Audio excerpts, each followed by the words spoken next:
Okay, so nandito na tayo sa ating final lesson for first grading, which is the concepts of electricity. No, and then dito sa concept of electricity, dito natin matutuklasan yung deeper concepts pagdating dun sa mga natutunan natin nung kayo ay grade 7 pa lamang. So, unahin muna natin yung currents and charges. Ayan. So, nandito na tayo sa currents and charges. Okay, so ano ba ibig sabihin ng charge? It is the fundamental quantity used in the study of electrical phenomena. Depende na lamang kung ito ay positive or negative. So, ang SI unit for that is coulomb, which is with letter C, capital letter C. At alam naman natin ang symbol ng positive at negative, di ba po? And then, current is the flow of charges. And then, the SI unit of current is ampere. Yan. And then, just like for example, yung flow of electrons dun sa metal wire, flow of ions in water. Yan po, base sa nakikita natin. Dito naman sa current and charge relationship, current is equal to the amount of charge passing through a point per unit of time. It's like yung amount of current, which is the letter I, is equals to charge, which is the letter Q, and then yung i-divide natin siya sa T or time.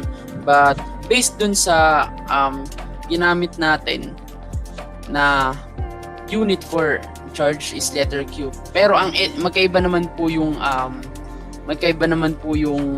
SI unit towards dito sa unit na ginagamit talaga natin. Kumbaga standardized unit yung sinabi ko po nung una, which is the coulomb, So ampere is equivalent to coulomb per second.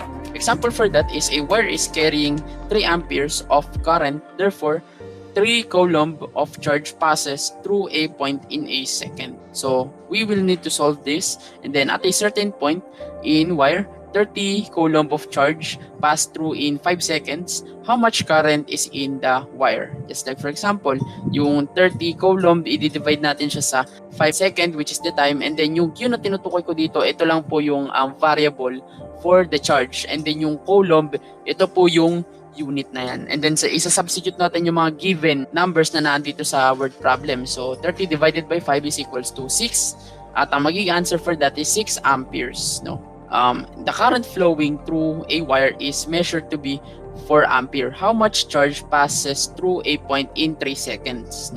So since Q ang nawawala or yung charge ang nawawala, i-derive natin yung mismong ano bang tawag dito, units, just like for example, yung mga units na naan dito, yung I ililipat natin dito, and then yung Q ililipat natin dito sa kabilang side, at ito na po, na-derive na natin. So i-multiply natin yung I at saka yung T. Yung I po, which is 4 amperes and then 3 seconds, i-multiply natin 4 times 3 is equals to 12 coulomb. Yun po yun. So we will proceed to the advantage and disadvantages of series and parallel connection sa ating mga bahay.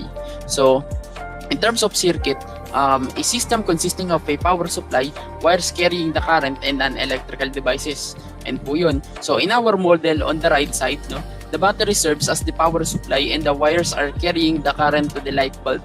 And nakikita naman natin yung mga bumbilya na yan. Meron tayong power supply, di ba? Or yun nga, na pinagkukunan ng ating kuryente. Kaya nagkakaroon ng ilaw yung mismong bumbilya. And then, voltage or yung V, is the amount of energy required to move 1 coulomb of charge in a circuit. And then, yung SI unit ng voltage is yung volts, which is letter B. V, kasi yung pagkakabigkas ko, letter B, as in boy. Voltage, yan, volts, ayan. And then yung series and parallel circuits ay dalawang basic ways of connections used in household circuitry. So in terms of series circuit, one path for charge to flow, and then currents is the same for all devices. Just like for example, yung electrical devices are connected dun sa single line na nakikita natin. Single line lang po yan. And then yung parallel circuit, it is more than one path for charges to flow. And then the current is shared among the devices. Ayan. The electrical devices are connected side by side. Ayan. I just want to emphasize this, pero bago muna tayo, nandito muna tayo sa una. So, in terms of parallel circuit, the electrical devices are connected. Yun nga, side by side, paulit-ulit na ako. Okay, so in terms of circuit, series circuit, it is commonly used for individual appliances sa bahay natin. Then yung parallel circuit, ito yung main line of household circuitry. So, ang advantage po ng series connection is when more electrical devices are added, the current in the circuits remains the same because the current for each electrical devices is equal to the total current in the circuit. Next advantage is when two or more batteries are connected in series, the power will also increases because the total voltages in the circuit increases because the voltage of each battery will adds up as you observe dito. Nag-adds up sila. So, yung disadvantage natin, when an electrical devices fail to function, lahat ng mga natitirang electrical devices ay hindi na rin gagana because there is only one path for the current. No? Iisa lang yung daanan nila eh. Kaya ganyan yung mangyayari. And then, the electrical devices cannot be connected into separate switches. So, bakit naman po? This means that the devices connected in series cannot be used independent of each other. Yun lang po ang talagang disadvantage niya. And then last one is when the number of electrical devices increases, the voltage decreases for each devices. So the voltage coming from the sources is constant, therefore voltage is distributed among the electrical devices. Ayan po. And then in terms of parallel connection, in terms of their advantages, when an electrical devices fails to function, the remaining electrical devices will not be affected. Kapag nasira yung isa, di naman po siya madadamay lahat, no? Kasi because each devices have their own connection to the power source, di ba? Nakikita niyo naman, di ba? So the next po is the electrical devices can be connected into separate switches. So they can be used independent of the other. So all the electrical devices have equal voltage as the power source. So adding more electrical devices to a circuit will not change the voltage because each electrical devices has equal voltage as the power source. No? Yun nga po, in-explain ko na rin. And then, yung disadvantage niya, when two or more batteries are connected in parallel, the total voltage in the circuit decreases because the voltages from the batteries do not add up within each other. Then next po, when more electrical devices are added, the total current increases, which may cause overloading, which might result to fire. No? Dito na po tayo sa electrical energy and electrical power. No? So, ano-ano yung meron dito sa mga bagay na ito? So, meron tayong electrical energy at saka electrical power. So kapag sinabing electrical energy, ito yung energy that carried by the charges in a particular wire. And then yung electrical power, it is the rate at which electrical energy is consumed by the electrical devices. No? And then in terms of electrical energy, the energy carried by the charges in a conductor. No? This energy is used by the appliances to operate, thus transforming into new form. Example for that is when a light bulb is turned on, electrical energy is transformed into light. No? Nakikita nyo naman. So, next po. In terms of the electric bills at home are based from the total electrical energy consumed by the appliances for a particular period of time only. No? Alangan naman kahit di natin ginagamit, nataas ang kuryente. Wala naman pong ganun. And then next po, it can be computed using the formula of E, no? Yung E stands for the electrical energy, yung P stands for the electrical power, and then yung T stands for the time, no? So in terms of units of measurement, yung SI unit na dapat natin gamitin for the electrical energy is yung joule, no? And then yung sa loob nito yung watts, no? Watts and second, watts second, ayan, W. And then yung that na yan yung combination ng parang multiplication or nagko-combine na dyan yung dalawang units, ayan, watts second. And then yung kilowatt hour, ayan, kW. Yung W stands for watt, and then yung kilo, it is the prefixes of the particular unit, and then yung hour, and po alam naman natin oras. Yung kilowatt hour is commonly used here as the combined unit of both variables indicated, no? So, just like for example, a light bulb is labeled 50 watts or 0.05 kilowatts. Now, what is its energy consumption for a day? No, instead of 50 watts ang gagamitin natin, we must convert it into kilowatts. Hindi ko na po kayo pagko-convert in this time, so 0.05 kilowatts na lang po. Ayan, sulat nyo na lang po. Yan. And then, saan natin nakuha ang 24 hours? Ito po. What is its energy consumption for a day? Ilang bang oras meron sa isang araw? Which is 24 hours, di ba? So, ang konsumo na magagastos natin is 1.2 kilowatt hour. So, ganun lamang po kasimple yung mismong particular na computation.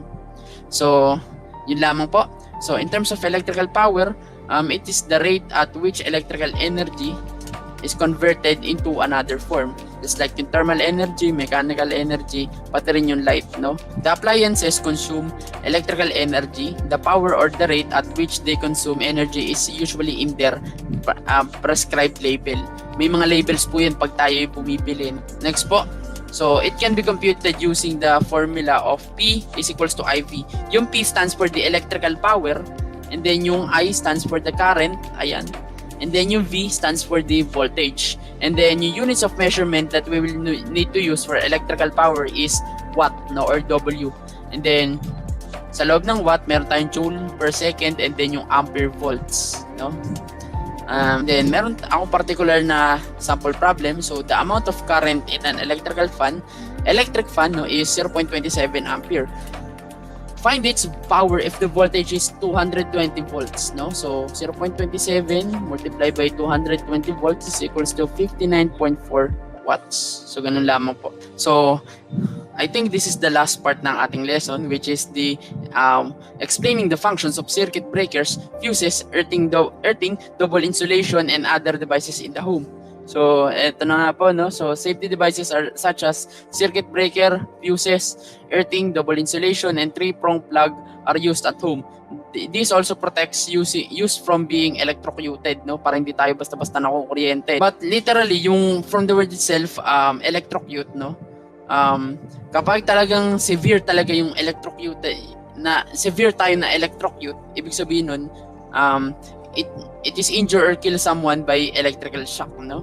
Kaya syempre kailangan mag-iingat pa rin tayo, kaya nga meron tayong mga safety devices, no, para ma-ensure natin na tayo ay ligtas sa paghawak, no, or pagkutingting dun sa loob ng mga electrical devices na ito.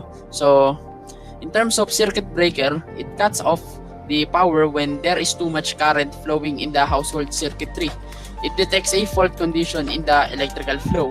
It is an important component in household circuitry which occurs where many appliances are being used at the same time, no? So, in terms of fuse, no, it protects the circuit from excessive current, no, but they are destroyed in the process. It consists of alloys that melt when there is too much current, no. So, it is destroyed when overloading occurs, no. Kaya dapat palagi natin siyang minomonitor para hindi ito hindi makaapekto sa ating kuryente in terms of sa paglalagay ng ating mga fuse, no, or should we say na kapag nagkaroon ng problema ang ating fuse, kailangan na natin itong palitan. So in terms of earthing, it protects a person from electric shock by providing a path for current to flow to the earth, no? O yung earth, yun na sinasabi ko dito, yung mismong nasa ground, no? So, the earth wire is connected to the casing, no? So, which may occur when live wire touch the casing. Some appliances with metal cases have earth wires, no? So, the live wire and neutral wire are used in carrying the current, no? So, meron tayong dito, yung kulay pula na yan, ito po yung live wire, no? And then yung kulay dilaw na yan, ito po yung mga earth wire. And then yung mga kulay brown na yan, ito po yung mga neutral wire, no? So, ayan na po. So, next po is yung double insulation natin, which protects a person from electric shock. It prevents the live wires from touching the casing of appliances, no? Kaya nga meron tayong double insulation.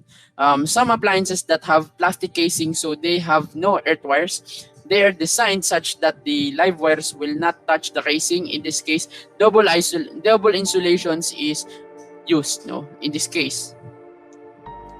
And then lastly, meron tayong 3-prong plug. Ito ay na-explain ko na yata sa previous lesson natin sa electricity nung kayo ay grade 7 pa lamang. So it is used in the power cord of some appliances. Yung 2 flat prongs are used for current carrying wire while the third one is grounded to avoid electric shock, no? Ayan. And then, kaya may mapapansin kayo mga butas dito. Ayan. So, ibig sabihin nun, applicable dun yung paggamit ng 3-prong plug, no? And then, 2 flat prongs used for current carrying wires. And then, yung butas na ito na nasa ilalim, it is grounded to avoid electric shock. Ayan. No? And then, usually, in some other cases kasi, for example, meron ako ganitong klaseng wire na nakikita sa laptop ko. Dati, nung nabili ko siya dati way back 2018, ang ginawa ko sa kanya is tinanggal ko na lang yung mismong 3-prong plug na naan dito sa ilalim. Ayan. Kasi yung iba naman sa saksakan sa atin is dalawa lamang, 2 flat prongs lamang, no? So, ginawa ko, tinanggal ko na lang instead of bumili pa ako ng adapter. Pwede naman yun, wala namang masama doon. So, hindi naman siya makaka-apekto. So, dito na po nagtatapos yung ating lesson. I hope na naintindihan nyo po. Leave a comment below kung meron kayong mga tanong. And then, that's all for today. Goodbye. See you next time for the second quarter, second grading.